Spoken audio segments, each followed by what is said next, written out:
So I'd like to visit this puzzle in the Malkavian mansion, or Grout's mansion, and because I think it gets a bad rap, but it's just my opinion. So this is perception, this is time, and this is the mind.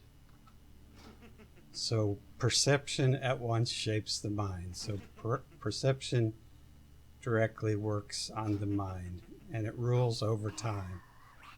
So that means whatever perception does, it overrides whatever time had been doing. Time, however, erodes human perception and then in turn warps the mind. So what we realize from that is perception is so far the only thing that we know exactly what it does. It has a direct effect over the mind, and it rules over time. Time, we don't know what it does. And the mind is capricious, having various effects. So the mind is even less useful than time. So with that in mind, we come here and we know that perception shapes the mind. And it rules and it overrides whatever he's doing. So when he turns that thing off, we want to turn it back on.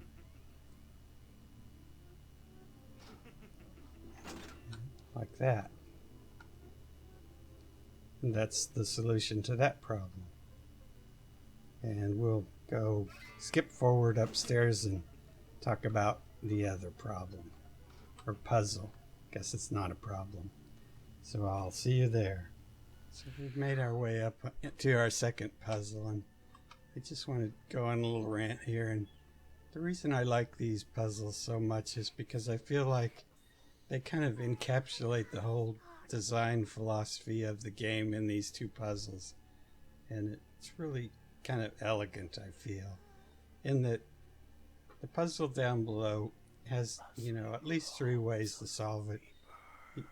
Just the brute force method, where you just pull on the mind candle and randomly until it solves itself, or a little more elegant solution where you leave the guy pulling on the center one and pull on the outside two randomly. And in that case, if you pull on the left one, there's like a 50-50 shot, or actually it's probably not 50-50, but there's a really high solution. You're going to solve it without even knowing why. And then the ultimate solution is the one where you read the note and you understand the elements of what's happening below, and you solve it that way. So with all that said, we're going to look for the best solution, or the easiest solution up here, and come around here and get started. And what I feel is the best solution is just get your inspection up high enough so that you can find this book, you click on this book, and you're done. But we're not going to do that.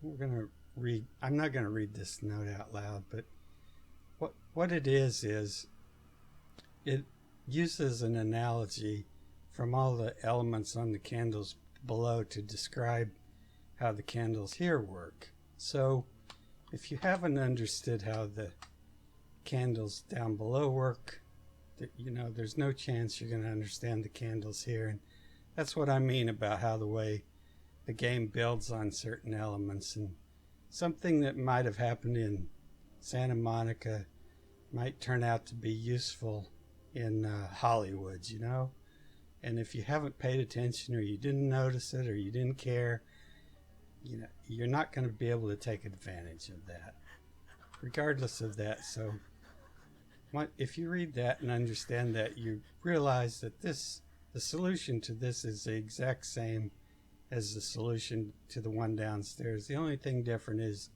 you'll have to pull the center candle yourself, and the other difference is the outside two candles have been swapped left to right and right to left. So if that's true, that means I want to pull on this candle till that candle goes out,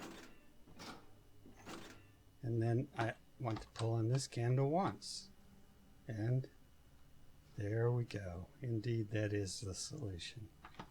And I think that ends my rant on these puzzles. which makes me happy. And thanks for watching. Hopefully it was useful.